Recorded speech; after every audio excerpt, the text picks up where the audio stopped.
하나님의 말씀은 요한복음 2장 1절 말씀부터 11절 말씀이 되겠습니다.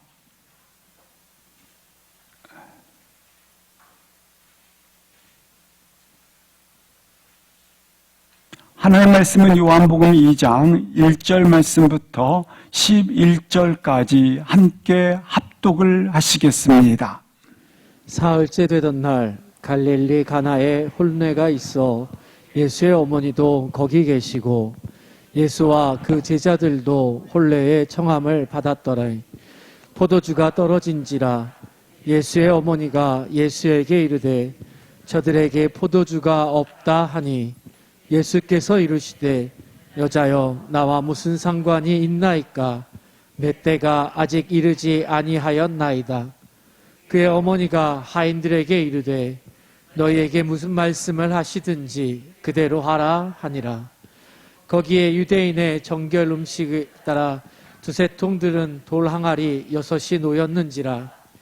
예수께서 그들에게 이르시되 항아리에 물을 채우라 하신즉 아기까지 채우니 이제는 떠서 연회장에게 갖다 주라 하심에 갖다 주었더니 연회장은 물로 된 포도주를 맛보고도 어디서 났는지 알지 못하되 물 떠온 하인들은 알더라.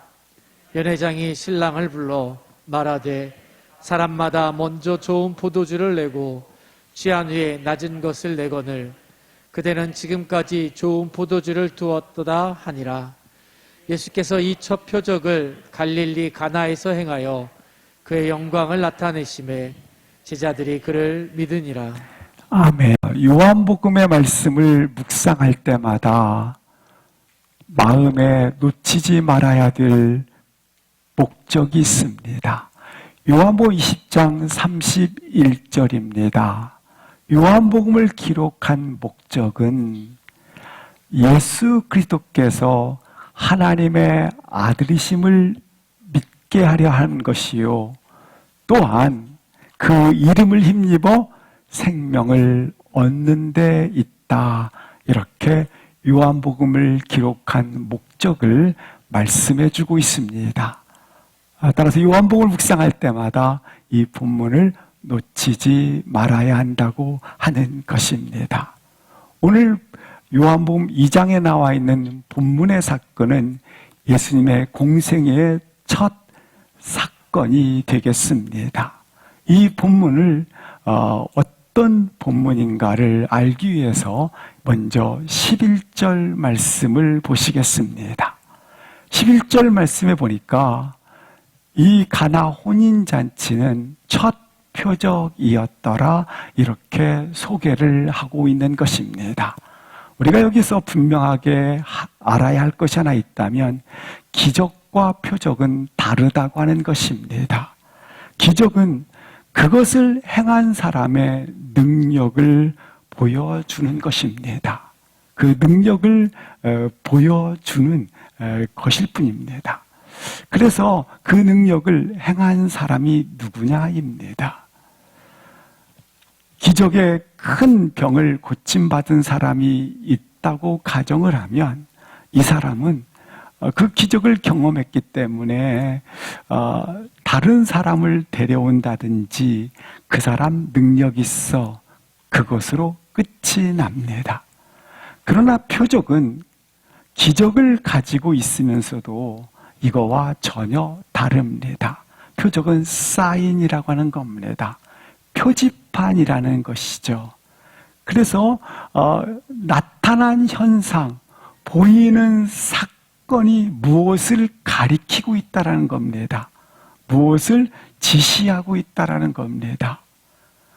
따라서 이 가나 혼인잔치는 나타난 현상을 통해서 그것으로 끝나는 것이 아니라 그 나타난 현상이 무엇을 가리킨다, 무엇을 보여준다라는 것입니다. 이 가나 혼인잔치는 그래서 첫 표적이다라는 겁니다. 무엇을 가리키고 무엇을 지적하는가?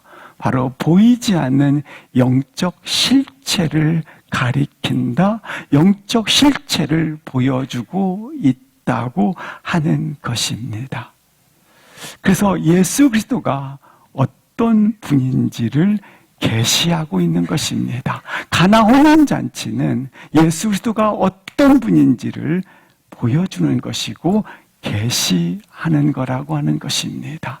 그분은 이 가나 혼인잔치를 통해서 재창조하신, 그는 창조자시요 동시에 새 시대를 여는 그러한 놀라운 창조자임을 지시한다고 하는 것입니다. 요한복음의 기록 목적이 무엇입니까? 예수님이 행하신 것을 보고 영광이 나타나고, 예수님의 영광이 나타나는 거예요. 그러면 영광이 나타나면 요한복음의 기록 목적 뭐예요? 그가 그리스도임을 믿는 것. 그래서 영광이 나타난 것을 제자들이 보고 믿게 된 거예요. 믿는 자들에게 뭐가 되는 축복을 받다? 영원한 생명을 소유하게 되었다. 그래서 이것을 믿으니까 제자들에게 놀랍게 생명을 가졌으며, 그리고 동시에 자녀들은 권세를 가지게 되었다라는 겁니다. 마찬가지로 이 시간 가나 혼인잔치의 이 표적 사건을 우리가 보면서 제자들처럼 하나님의 영광을 볼 뿐만 아니라 이 영광을 보고 믿음을 가지게 되었고, 믿음을 가짐으로 말미암아 영원한 생명을 소유한 자로 다시 한번 우리의 심령이 회복되어지기를 주의 이름으로 기도합니다. 성령 하나님의 귀한 역사가 나로 예수 그리스도를 향한 믿음으로 불타오를 수 있기를 축복합니다. 먼저 2장 1절 2절 말씀에 보면 이런 말씀이 있습니다. 사흘째 되던 날이라고 기록되어 있습니다. 패턴이 동일한 것이죠. 요한복음 1장에서는 이튿날, 이튿날, 이튿날 3일이 지났지 않습니까? 그리고 사흘째 되던 날입니다. 총 6일이 되는 것입니다. 6일 동안 우리 주님이 재창조의 사역을 하신 겁니다. 근데 사흘째 되던 날 그 창조의 역사를 보여주는 사건이 가나 혼인잔치라고 하는 것입니다. 그런데 구약의 창조는 어땠습니까? 우리가 첫째 날, 둘째 날 구약 창조 때 6일째 창조한 날이 사람을 창조하였는데 남자와 여자를 창조하였고, 남자와 여자를 주님, 남자가 홀로 있는 것이 독차하는 것이 보기에 좋지 않아 결혼 예식이 누구를 통해서, 하나님을 주례자를 통해서 결혼 예식이 이루어지지 않았습니까? 혼례가 이루어지게 된 것입니다. 그런데 이와 같은 구약의 창조는 죄가 들어왔습니다. 죄가 들어와서 이 창조가 혼란을 일으킨 겁니다. 망가지게 된 것입니다. 무너져 버렸다고 하는 것입니다. 그러자 아담은 결국 아내를 향해서 정죄하고 심판하고 고발하고, 그리고 아내에게 책임을 전가시키는 그와 같은 창조의 역사에 이와 같이 죄가 들어옴으로 말미암아 부서지고 말았다고 하는 것입니다. 그런데 오늘 다시 재창조를 통해서, 혼인잔치의 재창조를 통해서 무너졌던, 그렇게 망가졌던 것을 오늘 다시 한번 이렇게 남자와 여자를 재창조하여 뭐 하는 거예요? 혼인을 통하여 무너졌던 것을 회복시키는 주님의 혼인잔치가 오늘 본문에 기록되어져 있다고 하는 것입니다. 근데 이 첫 표적은 어디에서, 어떤 장소에서 일어났습니까? 갈릴리 가나에 있었던 일이다. 이렇게 지역을 밝히고 있습니다. 왜? 그러면 갈릴리 가나인가? 요한복음 21장 2절 말씀에 보시면 이런 말씀이 있습니다. 거기 보면 갈릴리 가나 사람 나다나엘이 나옵니다. 근데 나다나엘과 주님과의 약속이 있었습니다. 1장 50절을 보시겠습니다. 1장 50절에 보면 예수께서 나다나엘에게 대답하여 이르시되 이렇게 말씀합니다. 이보다 더 큰 일을 보리라 라고 말씀을 하고 있는 것입니다. 그러니까 이보다 더 큰 일이 뭐냐? 방금 가나 혼인잔치를 네가 보리라는 겁니다. 이보다 더 큰 일, 가나 혼인잔치를 보리라. 다시 표현한다면 천국의 하나님의 나라를 너가 볼 것이다. 그 하나님의 나라는 어떤 나라인가? 바로 거룩하신 영원하신 하나님과 신부된 교회인 너가 뭘 이루게 될 것이다? 영적 연합을 이루게 될 것이다. 아름다운 연합을 너가 보게 될 것이다. 너가 무화과 나무에서 내가 너를 보았다고 하는 것을 네가 생각하기를 놀랐더냐? 이것보다 더 큰 일을 보리라 라고 말씀을 하고 있는 겁니다. 따라서 이 더 큰 일은 표적이라는 겁니다. 기적은 나타난 역사에 누가 했느냐를 그걸로 끝이지만 표적은 지시하는 거예요. 뭘 가리키는데 뭘 가리키느냐? 방금 이 더 큰 일을 보는 것을 가리킨다고 하는 겁니다. 성경은 창세기부터 요한계시록까지 혼인 예식으로 치루어져 있습니다. 창조 때 하나님께서 아담과 하와를 창조하셨습니다. 죄가 들어와서 그만 창조의 혼란을 겪었습니다. 그리고 요한계시록 영원하신 거룩하신 어린 양 예수 그리스도와 신부된 우리가 아내로서 혼인잔치가 있을 것이라로 끝을 맺고 있다고 하는 것입니다. 따라서 이처럼 혼인과 혼인으로 처음 시작과 끝이 맺어지는 것처럼 이곳 속에서 너에게 무슨 이야기가 진행되고 있다?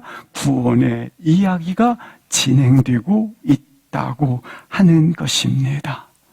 다시 한번 이 한 시간 동일하게 나다나엘이 이보다 더 큰 일을 보았던 것처럼 영원한 신랑 되신 예수 그리스도와 거룩한 신부가 되어 혼인잔치가 이루어지는 거룩한 영적인 연합, 그 연합을 동일하게 나도 주 안에서 이루어지는 것을 볼 수 있기를 주의 이름으로 기도합니다. 우리는 그냥 예수 믿고 천국 가면 된다. 아름답죠. 그러나 성경이 정확하게 보여주는 거 있어요. 근데 너가 뭘 보리라? 더 큰 일을 보리라. 우리는 이것을 본 자로서 걸어가고 있다고 하는 것입니다. 3절입니다. 3절 보시면 근데 이렇게 혼인 예식이 치러지는 과정 속에 그만 포도주가 떨어진지라. 그 당시에 혼인 예식의 가장 중요한 것 중에 하나는 신랑이 없을지라도 포도주는 반드시 필요했던 그러한 시대입니다. 신랑이 없을지라도 포도주가 그만큼 필수품이라는 것이 되는 것입니다. 가장 중요한 음료가 바로 포도주였던 것입니다. 포도주 없이는 혼인잔치가 되지 않는 것이죠. 이 포도주는 무엇을 상징하는가? 사사기 9장 13절 말씀해 보시면 이렇게 말씀하고 있습니다. 하나님과 사람을 기쁘게 하는 내 포도주를 시편 104편 15절 말씀을 보시면 이렇게 말씀하고 사람의 마음을 기쁘게 하는 포도주와 사람의 얼굴을 윤택하게 하는, 그러니까 이 포도주는 뭘 상징하느냐면 기쁨과 즐거움을 상징하는 것이라고 하는 것입니다. 그런데 그만 포도주가 다 뭐한지라 떨어졌습니다. 진지라. 따라서 혼인예식이 더 이상 진행될 수 없는, 혼인예식은 치러질 수 있겠지만 그러나 기쁨과 즐거움이 계속될 수 없는 그러한 위기 상황에 놓여 있는 것을 말씀하고 있는 것입니다. 그런데 오늘 본문에 그 혼인예식이 놀랍게 기쁘고 즐겁게 계속되었다라고 성경은 말씀해 주고 있습니다.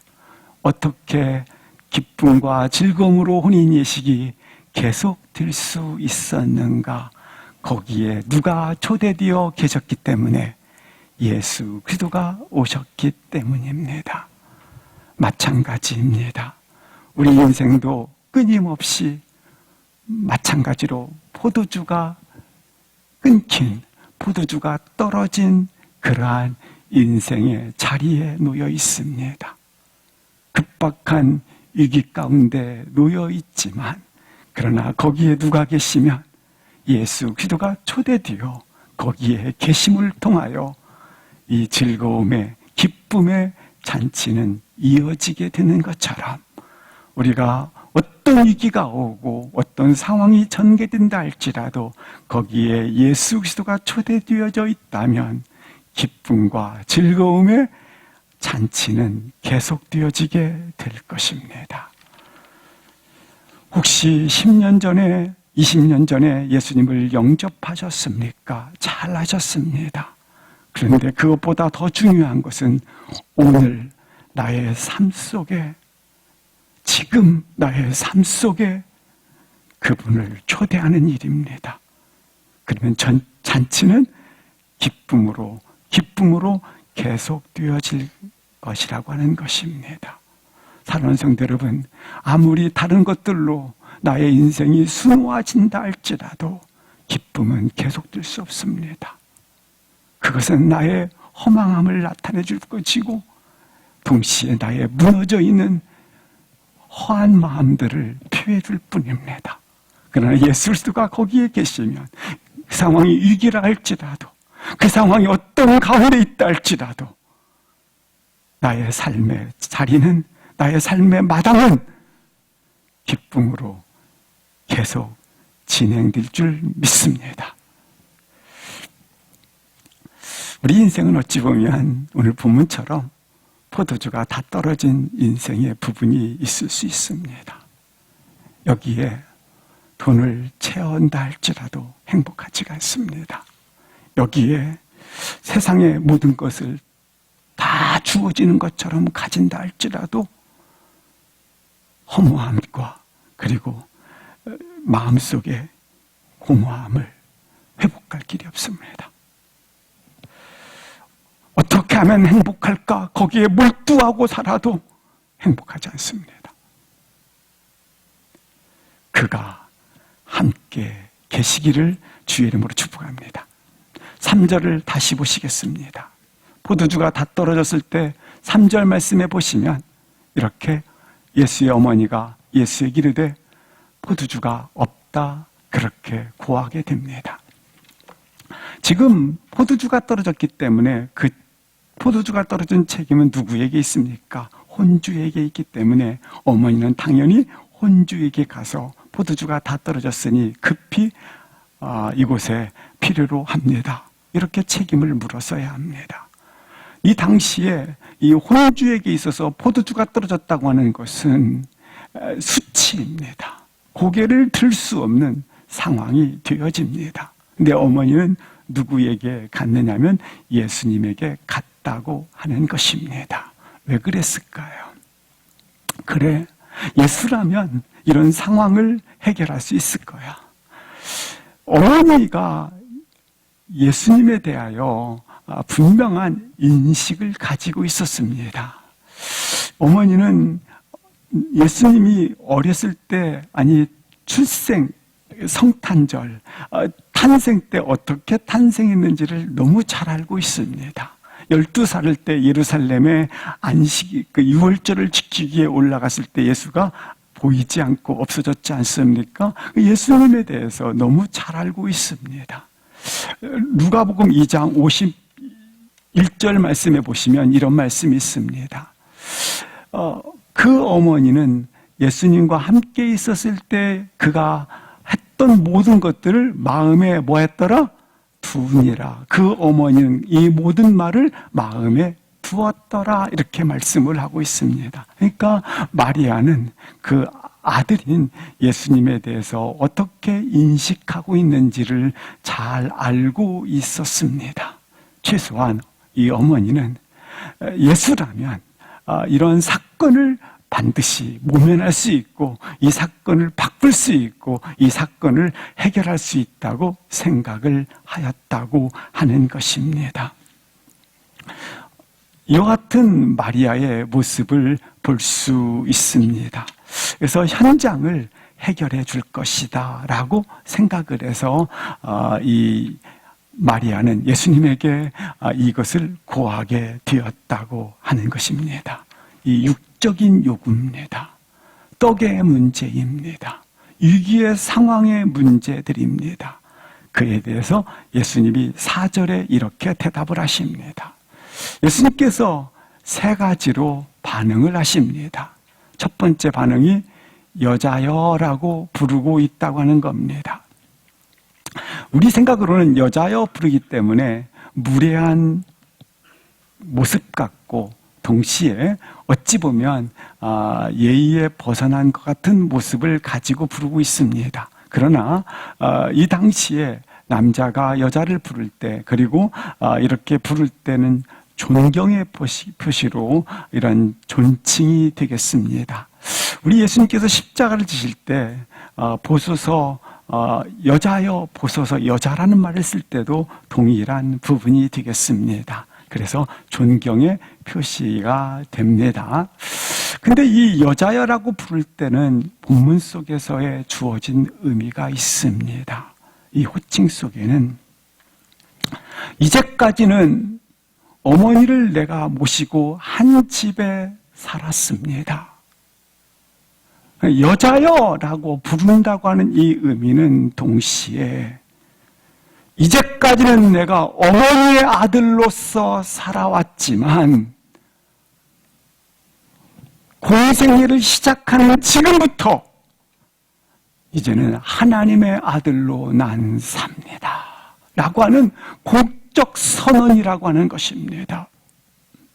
이제까지는 내가 어머니의 아들로 살아왔지만 공식적으로 선포하는 겁니다.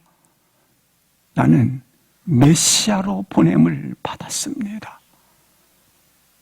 나는 하나님의 아들로 걸어갑니다. 하나님의 아들로 보냄을 받았기 때문에 온 인류의 죄의 짐을 지고 십자가의 길을 걸어갑니다. 나는 죽기 위해서 왔습니다. 이 사실을 어머니에게 상기시켜주고 있다고 하는 것입니다. 지금부터는 나는 그리스도로 살아갑니다. 어머니인 당신은 구원을 받아야 될 한 죄인일 뿐입니다. 이렇게 예수님은 육적인 어머니와의 분리가 있게 됨을 선언하고 있는 것입니다. 두 번째 반응이 있습니다. 나와 무슨 상관이 있나이까 이렇게 소개를 하고 있습니다. 나와 무슨 어머님이 지금 나에게 이 위기 상황 모면할 수 있도록 이 위기 상황을 해결할 수 있도록 나에 대하여 요구를 하고 있는데 그 일과 나와는 무슨 상관이 있습니까? 내가 창조자인 하나님이십니다. 그것을 못한다라는 것이 아니라 포도주를 만드는 거 창조자가 못하시겠습니까? 못한다라는 것이 아니라 안 하겠다라는 것입니다. 어머님이 요구하시는 육적인 요구, 그 육적인 요구에 대해서 현장이 지금 필요한 것들을 채워주는 것들에 대해서 위기의 상황을 모면하고 또한 위기의 상황을 해결해 달라는 것에 대해서 나는 못하시는 게 아니에요. 안 하시겠다라고 하는 것입니다. 난 해결사로 온 자가 아닙니다. 나는 그리스도로 온 것입니다. 나는 메시아로 온 것입니다. 나는 당신이 가지고 있는 떡의 문제, 빵의 문제, 그걸 해결하러 온 자가 아닙니다. 난 메시아로 왔습니다. 당신 어머니를 요구하는 것이 뭐냐면 육적인 문제를 해결해 달라는 거예요. 나는 그거 해결사로 온 것이 아닙니다. 나는 그리스도로 왔습니다. 세 번째, 내 때가 아직 이르지 아니하였나이다. 이렇게 말씀하고 있습니다. 요한복음에는 표적이 7번 나오는데 7번의 표적 때마다 쓰신 말씀이 있어요. 내 때가 이르지 않았다. 여기 내 때, 예수님의 때를 말합니다. 예수님이 이 땅에 오신 것은 당신의 떡의 문제를, 빵의 문제를, 위기의 현장의 상황을 해결사로 온 것이 아니다. 더 본질적인 것, 난 죽으러 왔다. 나는 죽음으로 말미암아 십자가를 지므로 말미암아 온 인류의 죄를 없이 해줄 뿐만 아니라 양님, 당신에게 참 생명, 더 풍성한 생명을 얻게 하기 위하여 왔다. 이렇게 지금 말씀을 하고 있는 겁니다. 아직 이르지 아니하였나이다. 난 십자가의 길을 걸으러 왔다. 난 죽으러 왔다. 요한복음 8장 28절에 이렇게 말씀을 하고 있습니다. 여기 오직 아버지께서 가르치신 대로 나는 모든 것을 말하고 행한다고 말씀을 해주고 있습니다. 하나님과 예수님과의 친밀한 관계를 설명해주고 있습니다. 예수님은 언제나 하나님의 뜻에 예민하게 반응을 하고 있습니다. 하나님의 지시가 없으면 나는 아무 말도 안 하겠고, 하나님의 지시가 없으면 아무것도 행하지 않겠고, 하나님의 지시가 없으면 나는 아무것도 할 수가 없습니다.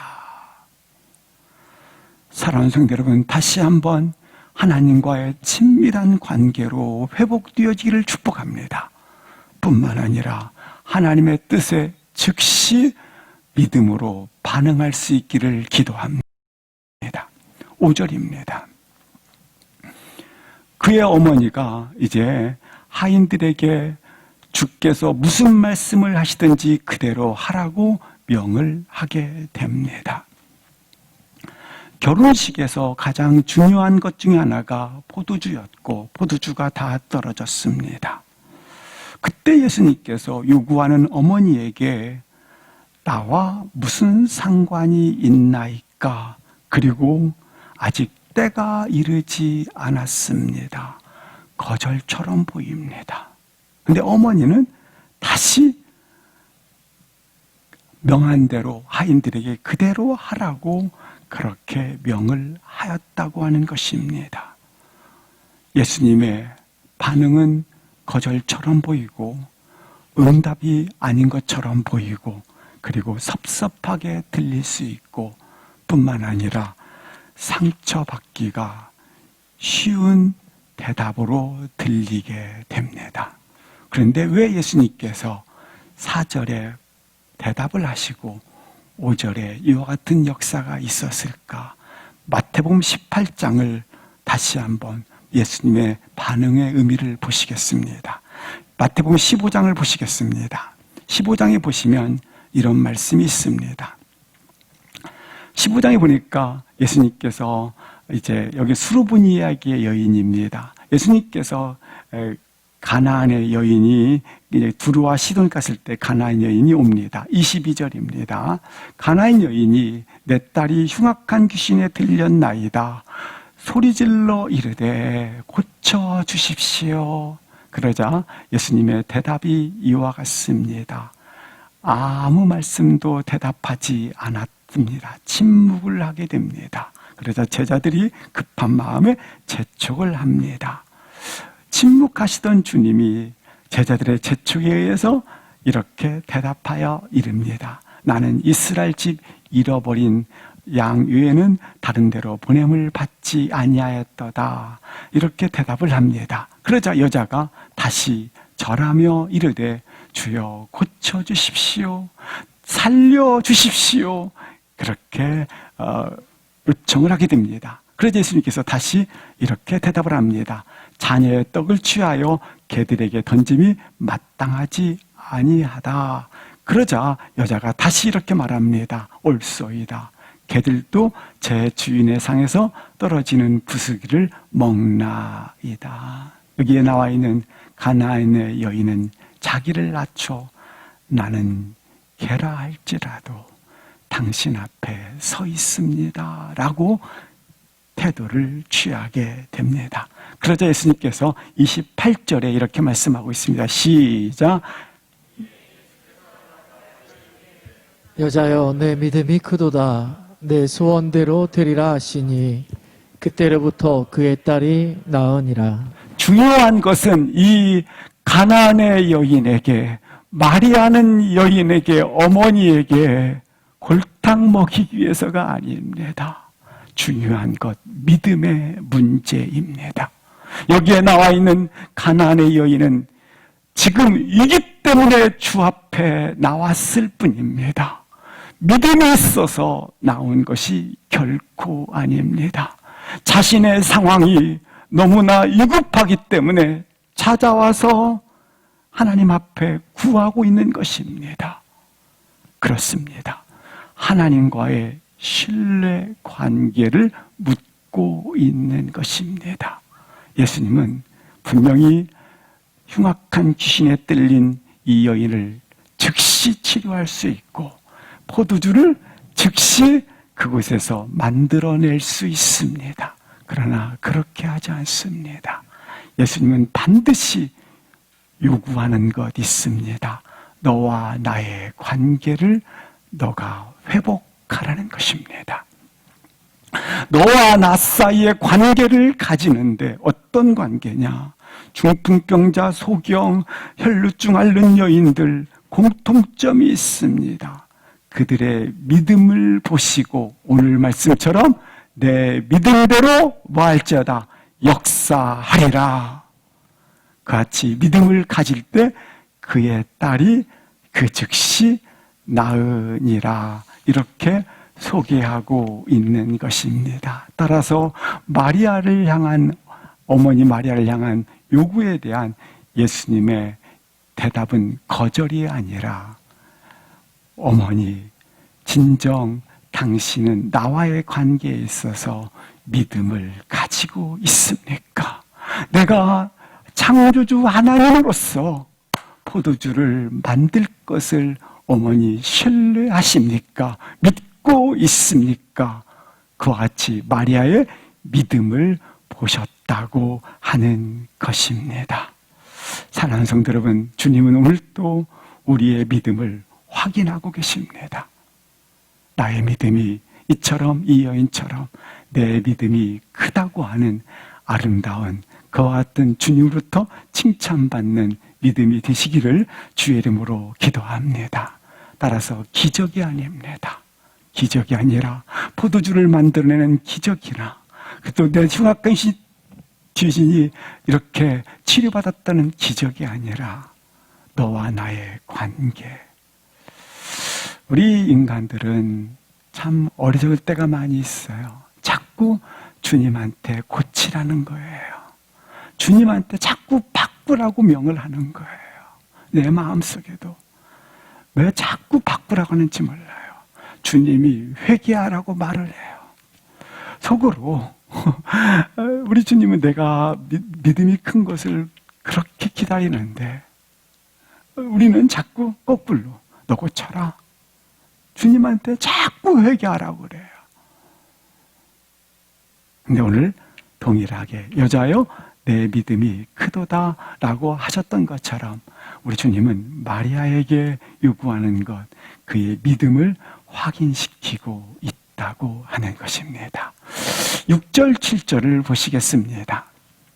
거기 보면 유대인의 정결 예식이 있는데 돌 항아리가 있어요. 그러니까 집안에 들어가면 그 집안 앞에 문 입구에 돌 항아리가 놓여져 있는데 거기에는 물이 담겨져 있습니다. 근데 이 물로 머리와 그리고 손발을 씻을 때 정결 예식이라고 표현을 합니다.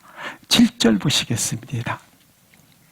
근데 우리 주님께서 이르시되 이 돌 항아리에 물을 가득 채우라 하자 이제 어기까지 채웠더라 이런 말씀이 있습니다. 근데 이 돌 항아리에 물을 가득 채워서 손발을 씻는 것을 그리고 머리에 물을 이렇게 뿌리는 것은 정결 예식입니다. 율법에 해당된다라고 하는 겁니다. 유대인들의 율법에 해당돼요. 그렇게 하면 깨끗해진다라는 거예요. 용서받는다라는 거예요. 그렇게 하면 정결 예식, 새로워진다고 하는 거예요. 이 형식적 예식을 통해서 그렇게 그들은 깨끗해졌다고 율법을 강조하고 있었던 겁니다. 그러나 마가복음 7장을 한번 보시겠습니다. 거기 보면 바리새인 율법을 유대인들이죠. 유대인들이 예수께 모여 있다가 2절 보시겠습니다. 여기 손 씻지 않은 제자들이 있었어요. 3절 보시겠습니다. 근데 율법에는 손을 잘 씻지 않고 음식을 먹되 왜냐하면 더럽기 때문에 정하지 않기 때문에 이렇게 음식을 먹지 아니하더라. 4절 보시겠습니다. 그릇도 똑같고 5절 보시겠습니다.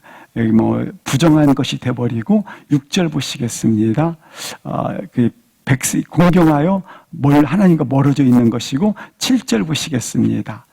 보면 사람의 계명으로 교훈을 삼아 가르치니 그러니까 이 유대인들은 그 율법 체계로서 뭘 가르치냐면 교훈을 삼아 가르치는 거예요. 뭘 가르치냐면 계명이 있어요. 도덕적 가드라인, 도덕적인 그런 율법이 있는 거죠. 그래서 이것을 교훈 삼아 가르치는 것이 유대인들이었다고 하는 겁니다. 그래서 이렇게 형식적 예식을 통해서 이렇게 깨끗해지고 그리고 용서되어지고 정결해진다라는 것을 가지고 있어요. 그런데 오늘 주님이 말씀을 하시는 거예요. 그렇게 손발을 씻고 머리에 물을 뿌림으로 그런 율법의 의식으로 우리가 진정 온전하게 깨끗해질 수 없다라고 말씀을 하고 있는 거예요. 그래서 지금 예수 그리스도가 우리를 깨끗하게 하기 위하여 정결하게 하기 위하여 뭐 하셨다? 새 시대 여기에 오셨다라는 거예요. 여기에 오셨다 말씀을 하고 있는 것입니다. 예수님은 창조주이시기 때문에 물이 없어도 포도주를 얼마든지 만들 수 있습니다. 우리 예수님은 창조주이시기 때문에 이처럼 악기 들린 딸을 그 자리에서 치료할 수 있으십니다. 그런데 오늘 여기 동일하게 본문을 보시면 율법이 있습니다. 다시 한번 7절 말씀을 보여주시겠습니다. 근데 여기 물은 그래서 항아리에 담긴 물은 뭘 얘기하냐면 율법을 얘기하는 거예요. 넓은 의미로 율법을 말하는 거예요. 율법을 없애라, 물을 없애라 그러지 않고 물을 어떻게 하라? 채우라. 따라서 다른 말로 말하면 율법의 형식적 그런 예식으로 그것을 없애버려라가 아니라 그걸 치워버려라 아니라 뭐할 것이 됩니까?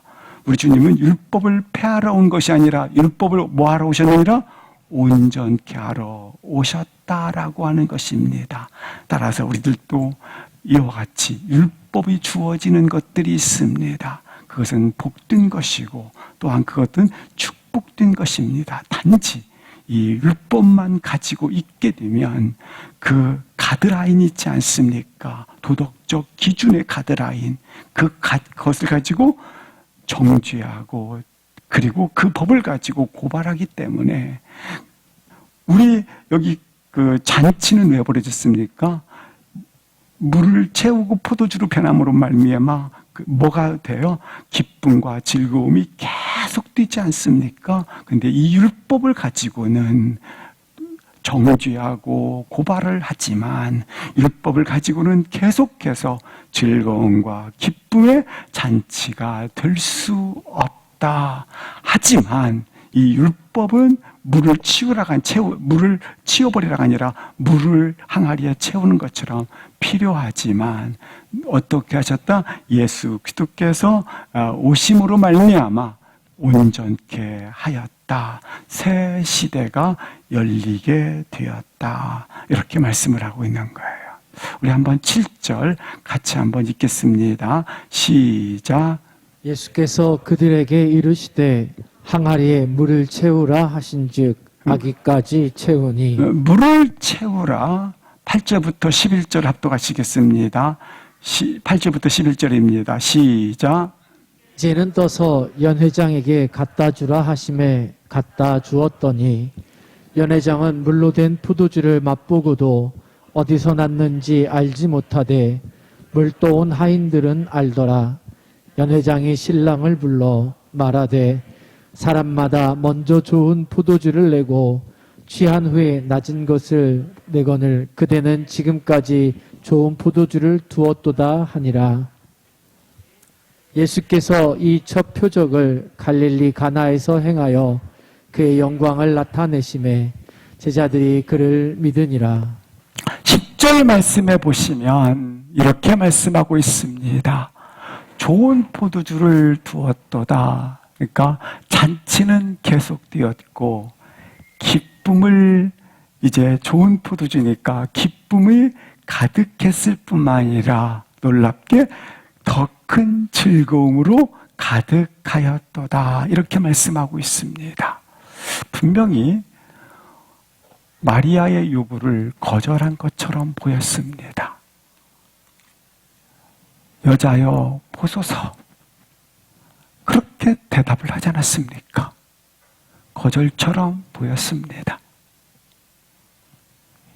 그러나 거절이 아니었습니다. 그의 믿음을 확인시켜주는 거였습니다. 또한 오늘 본문을 통해서 인간적 상황들의 하나님 앞에 가지고 나가는 요구들이 있습니다.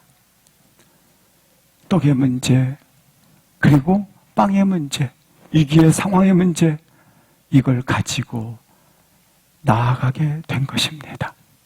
근데 거절처럼 보였는데 감사하게 거절이 아니었습니다. 그 육적인 요구에 대해서 응답하지는 않았지만 그러나 진정 그 필요가 무엇인지를 보게 된 것입니다. 사랑하는 성도 여러분, 우리가 그렇지 않습니까? 죽음의 질병에 놓여 있을 때 이 질병을 치료해달라고 아버지 앞에 나아가게 되면 주님이 응답하지 않은 것처럼 보이지만 나아갈 때 놀랍게 진정 필요한 것으로 응답을 주시지 않습니까? 그래놓고 병이 안 나았는데도 할렐루야, 할렐루야, 응답받았습니다. 이러지 않습니까? 바로 그 본문입니다. 따라서 인간적 요구로 주님 앞에 나아갈 수 없어. 이런 상황으로 주님 앞에 나갈 수 없어가 아닙니다. 가지고 나아가면 진정 필요한 것으로 하나님은 뭐 하신다? 응답을 하신다고 하는 것입니다. 난 어머니의 원하는 요구를 들어줄 수가 없습니다. 나는 문제 해결자로 온 것이 아닙니다. 나는 십자가로 죽음의 길을 걷기 위해서 왔습니다. 내 때가 아닙니다. 나는 십자가의 길을 걷기 위해서 걸어가고 있습니다. 우리 이 땅에 필요한 것들이 많이 있습니다. 이 땅에서 걸어가면서 위기 상황도 만납니다. 그리고 그것들이 필요한 것들이 채워지고 해결되고 만족되어야 여기에 잔치처럼 즐거움과 기쁨이 이어지더라, 계속되더라가 되지 않는다고 하는 겁니다. 누가 채워질 때? 예수님이 채워질 때. 포도주가 떨어졌다고 하는 것은 인생의 길에 결핍에 빠진 인생길을 말하는 겁니다. 허무한, 지친, 답답한 포도주가 떨어졌다고 하는 것은 허무에 빠진 인생길을 지칭하고 있는 겁니다. 근데 주님이 찾아오신 것입니다. 찾아오시면 마음을 열고 그가 두드릴 때에 그를 초대하게 되면 오늘 말씀처럼 물이 변하여 포도주가 되어지는 이러한 온전케리 변화의 역사가 있게 되는 온전함이 이루어진다고 하는 것입니다. 이 가나 혼인잔치는 분명히 기억을 하시기 바랍니다. 요한복음 15장 4절 말씀을 보시겠습니다. 거기 보면 포도나무에 접붙임되어 있으면, 붙어 있으면 11절 보시겠습니다. 기쁨을 충만하게 하려 함이라. 그리스도인의 최대의 누리는 축복이 있습니다. 우리가 주님께 붙어 있으면 오늘 너가 내 안에, 내가 너희 안에 있는 바로 아름다운 연합을 가진다고 하는 겁니다. 에베소 5장 22절 보시겠습니다. 바울은 이 비밀이 크도다. 영원하신 그리스도와 거룩한 교회인 신부된 우리가 바로 연합되어졌다. 연합된 사건이라고 하는 겁니다. 계시록 19장 7절 보시겠습니다. 이 사건은 영원하신 하나님과 어린 양의 신 그분과 내가 아내가 되어 혼인 기약이 되었다고 하는 겁니다. 요한계시 19장 9절 보시겠습니다. 어린 양의 혼인잔치에 우리가 서 있음으로 말미암아 복이 있도다. 따라서 가나 혼인잔치를 통해서 우리가 본 것들이 있습니다. 영원하신 어린 양 예수 그리스도와 나 사이에 접붙임이 있음으로 말미암아 영원한 아내로서, 영원한 신부로서 영적 연합과 아름다운 연합과 그리고 그가 내 안에, 내가 그 안에 거하는 영원한 연합이 당신에게 보여졌습니다. 이것이 가나 혼인잔치라고 하는 겁니다. 이것을 본 자로, 가진 자로, 이 복을 받은 자로 걸어가시기를 주의 이름으로 축복합니다.